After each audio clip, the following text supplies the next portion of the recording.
Bom, essa aqui é só para resume, né? Numa tabela, aquela classificação. É muito mais fácil você fazer aquele triângulo, gente, do que fazer uma tabela dessa. Lembrar de uma tabela dessa? Você vai lembrar de uma tabela dessa? Não vou. Agora, aquele triângulo não é fácil de você lembrar? Não é mais fácil? Sim, não, contundente, um murro, um tapa, exatamente. É uma arma natural. Tem uma questão da classificação das armas aí que eu não quis nem botar. Tem arma própria, arma imprópria. Eu não quis nem botar, para a gente não, né, perder tempo aqui. Mas a mão seria uma arma natural. Né? Um caco de vidro é uma arma imprópria. A faca é uma arma, gente? Não é não. Não é não. A faca não é uma arma. A faca é uma ferramenta. Se fosse assim, vocês estão sabendo que hoje vai ter uma passeata do Sem Terra, né? Já ouviram falar dessa passeata que estão fazendo? Não, estão reunidos, parece, pela BR aí, para poder descer. Parece que é a mãe que o bicho vai pegar. Como é que eles caminham? Facão, foice, cheio de ferramenta. A polícia prende? É arma? Não é arma, é instrumento de trabalho. Se fosse assim, quem vendia foice, quem vendia facão tinha que ser controlado. Porte legal de facão, tem isso? Não tem. Mas pode ser utilizado como instrumento para uma arma? Pode. É uma arma imprópria. Ela não é propriamente uma arma, porque a arma, propriamente dito, é um instrumento que foi fabricado pelo homem para atacar ou defender. Isso é que é uma arma. O conceito de arma é isso, arma própria, certo? Facão, faca, machado, arma imprópria. Pedra, arma imprópria. Tem a arma branca, que na verdade tem trabalhos muito bons na internet de um português sobre arma branca, lesões provocadas por arma branca. Dizem para isso. Armas que não são não são de arma de fogo, né? Imprópria. Existem armas. Existe faca de guerra? Tem faca de guerra. Essa faca de guerra que o pessoal usa na guerra, tá, aquela faca, é uma faca, é uma arma imprópria aí? Essa não, essa é arma para matar. Se foi feita para matar, é arma própria. Então a faca pode ser própria, pode ser imprópria, depender da finalidade com que ela foi feita. Tá vendo essa estrelinha aqui? Essa estrelinha está dizendo o seguinte: vai cair uma questão na prova sobre projeto de arma de fogo. Essa estrelinha quer dizer isso. Porque eu só adivinho? Não, gente. Você olha as estatísticas aí, a quantidade de homicídios aqui em Salvador aumentou muito. Eu vejo no meu dia a dia. Quando ingressei na perícia criminal, eram 8 casos de homicídios no final de semana. Hoje, 28, 30, 32. No final de semana, não falei na semana toda. A semana dá 40, 45. 6 anos só. Quintuplicou a violência, quintuplicou. E desses 40 homicídios que ocorrem, 90% é por arma de fogo. Então, eu não tenho dúvida que vai cair. Se o examinador não botar, eu vou lá e boto. Mas eu quero, para amenizar um pouco, botar essa imagem bonita aqui das meninas na praia, tá? Amenizar um pouco. Eu vou pedir a vocês tenham um pouco de paciência, de tolerância em algumas imagens que nós vamos ver aqui, certo? Mas é necessário, é importante que vocês olhem de um ponto de vista do conhecimento, que são imagens desagradáveis, de lesões gravíssimas, mas vão servir para aumentar o seu conhecimento. E alguém tem que fazer a verdade aparecer. Alguém tem que investigar, certo? E esse alguém é você, certo? Bom, por que eu coloquei essa imagem? Que a pele é o maior órgão do corpo humano, certo? E é a primeira barreira de uma lesão. E a pele vai ter uma importância fundamental na área da medicina. Fundamental. Nós vamos ver de que forma isso vai se apresentar. Você está vendo aí as camadas básicas da epiderme. Lembrem, eu trouxe aqui o meu modelinho de pele. Falei a vocês que a pele é formada basicamente pela epiderme, essa camada mais grossa, onde você tem células mortas, certo? A camada da epiderme aqui, a camada sinuosa. Repare que ela projeta na derme, a derme está logo aqui abaixo, acompanhando a formação do folículo piloso, da onde nascem todos os pelos do seu corpo. E a paciência, essa aula de biologia vai ser muito importante para você, certo? Isso tem tudo a ver com a identificação genética, DNA. Repare como a derme, a epiderme aqui, essa epiderme tem outras camadas aqui, certo? Vai dar uma passadinha só para lembrar.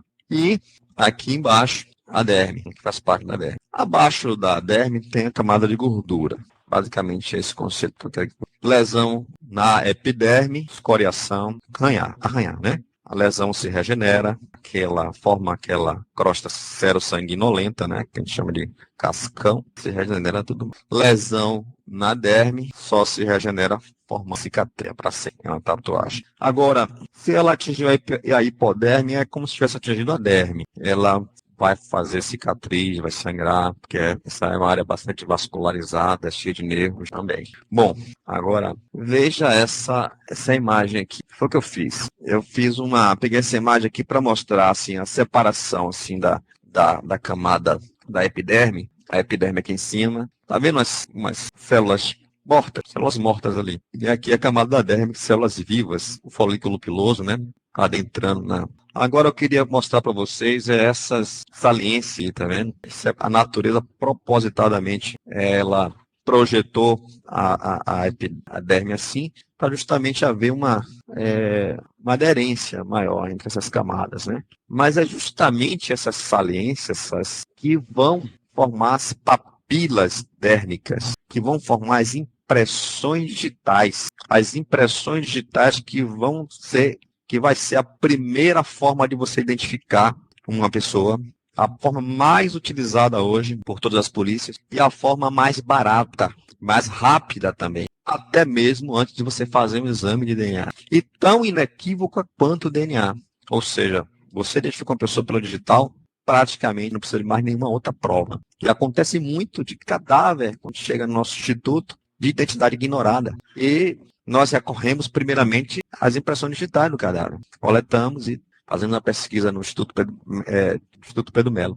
É por isso que o Departamento da Polícia Técnica é composto pelo Instituto Médico Legal, o Instituto de Criminalística, onde tem os peritos criminais, e o Instituto de Identificação Pedro Melo. Que lá nós temos a identificação civil e a identificação criminal. E a partir desse ano, eu não me lembro agora se foi esse ano, mas recente, toda pessoa que cometeu um crime deverá fornecer obrigatoriamente o seu DNA. Vocês sabiam disso? Bom, professor, mas não tem aquela história de que você não pode produzir prova contra si? Até então, depois dessa nova lei, será obrigatório a pessoa que cometeu um crime oferecer seu DNA para entrar no banco de DNA criminal federal. Não, eu tenho que, não sei lhe dizer agora, mas não é qualquer tipo não. Crimes mais graves, crimes hediondos, casos assim. Então, pessoal, agora, mais uma vez aqui as camadas, tá vendo ali as camadas da epiderme, as camadas da derme. A camada da epiderme tem outras camadas, certo? Mas o que eu quero, até botei aqui umas camadas, além das camadas tem 1, 2, 3, 4, 5, né? Mas o que é importante você saber é o seguinte, que na base aqui da epiderme, existe células chamada camada basal, que é onde nascem, vamos dizer assim, as células da camada dérmica, né? E elas vão morrendo, né? À medida que vão se superficializando. Mas, e daí? O que é que isso tem a ver? É o seguinte, primeira camada basal, também chamada de camada de Malfig, é onde são geradas as camadas da epiderme. E essas células são vivas, Agora preste atenção, porque isso vai ter uma importância muito grande. Quer dizer com isso? São células, elas têm núcleo, certo? Então, essas células aqui, elas têm núcleo. E se elas têm núcleo, possui o DNA, possui o código genético. Então, você pode fazer identificação científica se você tiver amostra dessa camada. Se você, por exemplo, arranca um pelo, você extrai aquele pelo ali, ó, do fundo, você traz ele no fundo aqui. Então, a base desse pelo ali tem células com DNA do pai e da células com núcleo. Agora, se você corta um pedaço daquele pelo ali, você não tem células, você não tem núcleo, certo? Mas, mesmo assim, ainda nem tudo está perdido, certo? Vamos ver. Então, à medida que você está subindo, essas células, você vai encontrando células sem núcleo, chamadas nucleadas, não existe mais o DNA do pai, nem o DNA da mãe. Eu quero chegar a esse aqui. Agora, essas células mortas aqui, mesmo mortas, elas possuem mitocôndrias. Não são núcleos, mas são mitocôndrias. Esses mitocôndrias têm um DNA, certo? E o DNA do mitocôndria serve para identificar o código genético da mãe. Então, veja bem, pelo cortado, ele só lhe dá a possibilidade de você comparar aquele indivíduo com o DNA da mãe dele. Mas não dá para você dizer se aquela pessoa veio de determinado pai, porque não tem núcleo. Então, quando você tem um vestígio, um local de crime, onde você consegue tirar um pelo. A pessoa usa uma escova de cabelo, geralmente vem, né, o pelo junto. Ali sim, na base do pelo, do folículo piloso, você tem o DNA do pai e da mãe, e você pode fazer uma comparação completa. Casos, por exemplo, de pessoas carbonizadas. Às vezes a pessoa é carbonizada, mas as partes internas do corpo não é completamente carbonizada. Pessoa que sofre, por exemplo, eletropressão. Falei certo, viu? Eletropressão, não falei? Não é eletropressão, a gente vai ver isso. Choque, a corrente elétrica que passou pelo corpo da pessoa, uma corrente elétrica artificial. É eletropressão. Ela carboniza por fora, mas às vezes internamente os órgãos se conservam. Ou então, quando a pessoa está totalmente queimada no incêndio, a arcada dentária, a polpa do dente, você consegue retirar da polpa dentro de algumas células vivas. Aí você fazer confronto de DNA, certo? Essa é a importância da pele para a medicina legal. Tipos e lesões. É agora que eu vou pedir a vocês que vocês tenham aquela paciência e vocês entendam as imagens. Todas, a grande maioria dessas imagens eu tirei de um site Atlas Online de Medicina Legal, de um perito médico legista de Brasília, maltus.com.br. Depois, no final do endereço eletrônico, Maltus já conhecia, Maltus, muito bom site, um atlas quase que completo sobre medicina legal.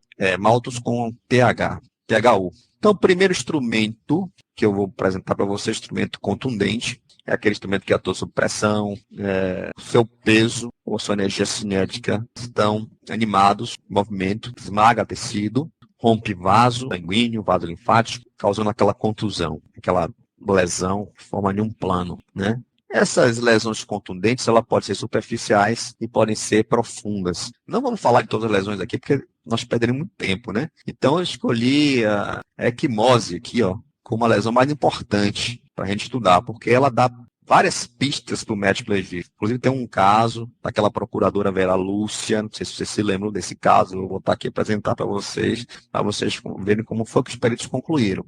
E tem um caso da menina Nardoni também, que a gente pode também dar uma olhadinha aqui. Como a medicina legal foi muito importante para poder chegar a algumas conclusões, certo? Então, a equimose foi o que eu escolhi aqui, ó. Dessas lesões profundas, vamos ver, não vamos ver todas, obviamente, vamos ver mais as feridas, certo? Então, a mais simples de toda aqui, ó, o site maltus.com.br. É carregado, as imagens são grandes, são carregadas. Cubefação, aquela imagem, por exemplo, aquela lesão superficial, aquela lesão contundente, certo? O que é que chama atenção aqui para a medicina legal? É uma lesão efêmera, ela é muito rápida, mas ela tem uma coisa muito interessante. O que é que vocês percebem nessa imagem aqui? Alguma coisa interessante, alguma coisa aqui, uma forma. Parece o que isso aí? Pode ser um ferro, um chinelo, podia ser um chinelo. Parece até a marca da Havaiana aqui, ó. O buraquinho, tal, sei. Não sei, aqui, não sei, pode ser outra coisa. Mas o fato que essa lesão, quando ela caracteriza a forma dela, quando ela é característica do instrumento, ela tem um nome, e esse nome vocês vão ter que gravar. Lesão patognomônica. Mônica, lembra de Mônica da turma da Mônica? Pato e Mônica. Patognomônica. Se cai na prova, lesão patognomônica, e nós vamos ver bastante lesões dessa forma aí, são lesões que deixam marcas características do agente vulnerante, que o médico identifica, isso aqui foi um tapa, dá com a mão. Você não tem aquela tapa que fica a mão da pessoa? A marca não fica? Então, é uma lesão patognomônica, certo? Hematomas são lesões também causadas por instrumentos contundentes, formação de bolsas, coleções de linfa ou de sangue, edema, né? Local aqui onde foi provocada a lesão. Essas são as melhores, mais fracas só. Agora, eu quero aqui me deter um pouco em cima da equimose, certo? A equimose realmente há uma chance de cair uma questão aqui, na equimose, certo? Por quê? Por quê? Nós já vamos ver por quê, certo? Equimose, infiltração hemorrágica dos tecidos sem formar coleções. Então, na equimose, não forma aquele tumor ali. Na equimose não forma a coleção, né?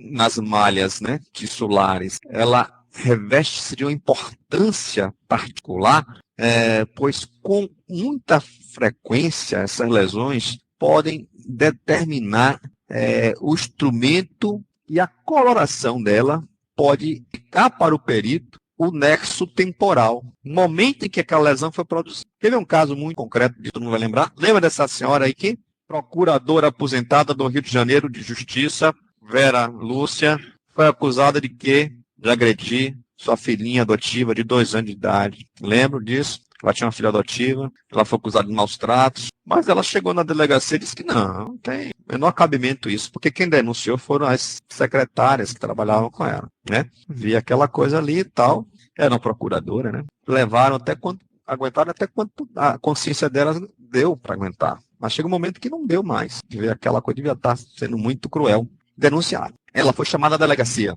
Depoimento dela. Não tem menor cabimento. A menina caiu da escada. Delegado, vamos instaurar um inquérito. E tal. Solicitou o exame médico legista. Aí, o médico legista encarou as lesões, constatou as lesões. E ela não negou que existiam lesões.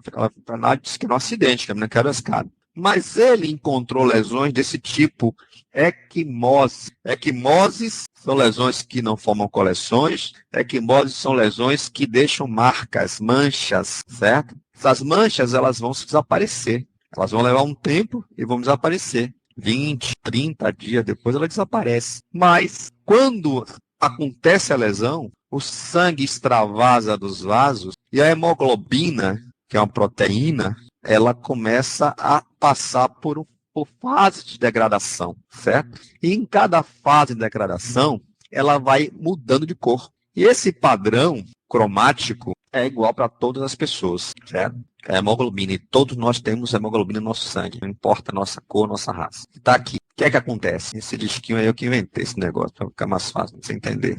Aqui é como se fosse um disco cromático, onde você tem a evolução das cores. Primeiro dia, a cor, pessoal, me perdoe, isso aí foi feito por mim, então as cores não são fitadinhas, certo? Só para dar uma noção a vocês, certo? Então, primeiro dia a cor é roxa, um escarlate assim, por causa da cor da questão da hemoglobina, né? Do sangue. Depois ela fica mais roxa, depois vai ficando azulada, vai passando por tonalidades verde, amarelada, até voltar aqui a cor da pele. Isso pode levar 20, 30 dias, tá? Depende da extensão da lesão, tá? A quantidade de sangue que extravasou. O que é que aconteceu? Quando o perito legista avaliou as lesões da criança, observou que tinham várias equimoses de diversas cores. Roxa, esverdeada, azulada. Não, essa criança não sofreu uma queda e simplesmente esse evento não foi um evento único. As lesões foram sucessivas em momentos distintos. Perfeito? É um exemplo prático de como a lesão ela é utilizada pelo legista para compatibilizar nexo de causa o tempo e causa também. Que ela descaiu da escada e, na verdade, não foi, né? Nexo temporal e causal. Perfeito? Esse espectro, essa tabelinha aqui, ó, tem lá no site do Malthus. Eu tentei aproximar mais ou menos as cores aqui do site, tá? Então, esse espectro tem um nome, gente. E se vocês caírem na prova de vocês, assim, esse nome, espectro equimótico de equimose, né? De Legrand do Sale. Esse é o nome. Mas vocês vão sair daqui falando francês, vocês vão sair daqui falando espanhol, vocês vão sair daqui falando um bocado de coisa em medicinês. Vocês vão ver. Espectro esquimótico de Legrand do Sale, certo? Que foi um cara que pesquisou isso aqui na época, né, tal. Se vocês quiserem, já cansadinho, quiser levantar, fazer algum exercício, a gente faz aqui, numa boa, viu? Agora, olha essa equimose aqui, tá vendo? Equimose, né? Essa é recente ou é mais antiga? Olha aqui. Ela é mais recente, olha mais antiga. Mais recente aqui, ó, em cima. Mais recente, ela pode ter 1 ou 2 dias aí, no máximo, uma semana no máximo, eu diria até menos. Agora, e essa aqui? Você tá vendo as bordas amareladas aqui? Tá vendo a evolução do espectro equimótico? Você percebe? Aí você, veja bem, chega uma senhora da delegacia, que eu tá vendo essa lesão aqui? Meu marido me deu uma surra ontem. Aí o delegado olha assim, senhora, seu marido pode ter realmente lhe dado uma surra, mas não foi ontem, não. Um delegado, ele tendo noções de medicina legal, ele não vai né? Ele vai olhar as coisas com outra visão. Agora vem uma situação, eu vou manter essa equimose na cabeça de vocês, aí pode ser uma pegadinha de prova, certo? quando a equimose é na parte branca do olho. Sabe como é que chama aquela parte branca do olho? Juliana, você é farmacêutica, bióloga, né? É esclerótico, não é isso? Você é de que área? Você é de que área? É a minha auxiliar. A esclerótica, certo? Essa lesão esclerótica, uma equimose, tá vendo? Quantos dias tem essa lesão? Quem se arrisca a dizer, mais ou menos? Posso chuta, mais ou menos. É recente ou antiga? Todo mundo errou. Se disser que é antiga, continua errado. A lesão na esclerótica, ela sempre permanece vermelha até a completa cura dela. Por quê? Porque o olho humano é bastante oxigenado. E a hemoglobina, ela se combina bem com o oxigênio. Então, o sangue derramado, que extravasou, ele não passa por aquele espectro equimótico, ele não vai mudando de coloração, porque tem sempre oxigênio ali para ela se combinar. Então, a pegadinha na prova pode vir de uma lesão desse tipo, certo? Não tem. Se vier na prova lesão equimótica, na esclerótica e tal, é possível determinar o tempo falso? Não pode. Não tem. Rosinha, até sumir. Vai diminuindo esse vermelhidão até sumir, mas vai ficar sempre vermelho. Não vai passar por aquele espectro equimótico, de ficar azul, ficar verde, ficar amarelo. Isso não. Equimose. Tá vendo aqui? Já sabemos agora que uma lesão que deixa uma marca, a marca que possa ser compatível com um agente vulnerante, se chama lesão. Pode falar, meu amigo. Lembra de pato e de Mônica, patognomônica. E o coitado estava aqui, ó, um camburão. Olha aqui o agente vulnerante que agiu de forma ativa, passiva ou mista. Não sei, né? De repente o cara foi empurrado, ele fechou com violência ali. Pode ter sido ativa, né? Ele pode ter sido prensado na grade aí, né? E agir de forma passiva, né? A gente vulnerante de forma passiva. Mas, com isso, eu acho que vocês não vão esquecer mais o que é uma lesão patognomônica, né? Não vão esquecer mais. Agora, tem algumas lesões equimóticas que são, sim, que já caíram em provas anteriores. Tem nome novo, tem coisas novas aí, um pouco de paciência, vocês vão conhecer novas palavras aí. Então, tem uma lesão chamada petequia, e petequia nada mais é que são pontinhos. E são muito comuns. Eu quero que você preste atenção nisso. Para você chegar à conclusão se aquele caso da menina, você vai chegar, eu vou ler o laudo do perito para você, perito legal, um resumo do laudo, e você vai chegar à conclusão, certo? Então, me acompanhe, vai matar essa curiosidade. Petequias são equimoses pontiformes, pontinhos, como se fosse cabeça de alfinete, né? Muito comum em mortes rápidas e por asfixia. Não vamos ter necessidade da asfixia. A área da asfixia é uma área completamente desenvolvida paralela à traumatologia, certo? Não cai isso na prova da gente. Existem várias formas de você matar uma pessoa por asfixia, né? E tem algumas consequências que aparecem no corpo. Uma delas é a equimose. Só que a equimose, ela não é patognomônica. A gente vai ver. Mas tem manchas equimótica de Tardier. Tem alguns dos caras, nome dos caras que estudaram isso na época, né? Francês de Gá. Você está proibida de perguntar, mas eu vou deixar você. A petequia não é patognomônica, certo? Você fala, não, professor, tá bom, mas você não está dizendo que é asfixia? Então, quer dizer, se aparecer equimose no cara é asfixia, é o indicativo que foi asfixia, é o indicativo que foi um afogamento, é um indicativo, mas não é determinante, né? Que a morte foi por asfixia. A mancha equimótica Tardier tem o tamanho de umas lentilhas, né, um pouquinho maior, são mais frequentes em asfixias mecânicas do tipo sufocação. Você vai ver isso aqui, ó. Você vai ver essas lesões assim, ó. Tá vendo? São um pouco maiores do que as petequias. As petequias são bem pequenininhas, são pontiformes, com cabeça de alfinete. Exatamente isso que eu quero que você entenda. Qualquer parte do corpo. A pessoa vai morrer asfixiada e vai aparecer peteca no braço. A pessoa vai morrer enforcada e vai aparecer peteca no olho, tá? Se você encontra uma petequia no olho, é um indicativo de que a pessoa foi enforcada, asfixiada, um indicativo forte, mas não é determinante, ou seja, não é patognomônico, certo? Aqui você vê petequias na esclerótica, algumas nas pálpebras internas, né, tal. Essas são petequias subconjuntivais, certo? Normalmente são características de morte por asfixia, mas não é determinante. Então, ela não é patognomônica. Então, se cai na prova, as lesões conhecidas como petequias, encontradas em pessoas que foram mortas por asfixia, são lesões patognomônicas. Não é. Falso. Ok? Aqui é a questão do afogamento, né? Você tem para vocês conhecerem um tipo de lesão que é isso aqui. Vou mostrar a imagem para vocês aqui as manchas de Paltoff, né? As manchas de Paltoff. O que acontece? O pulmão, né? Pulmão por afogamento, excesso de água, né? Entrou nos pulmões. Então houve a ruptura dos alvéolos, os capilares, provocando então essas manchas de Paltoff. Então, as manchas de Paltoff ocorrem nos casos de insuficiência respiratória aguda e nos casos de afogamento, tá? Com ruptura, essas são indicativas de Paltoff. Eu estou falando isso, gente, porque no caso da menina Nardoni, foram encontradas essas. Será que ela foi asfixiada antes de morrer? Vamos ver no laudo, o resumo do laudo do médico legista. Tá aqui um rascunho aqui do laudo, tá?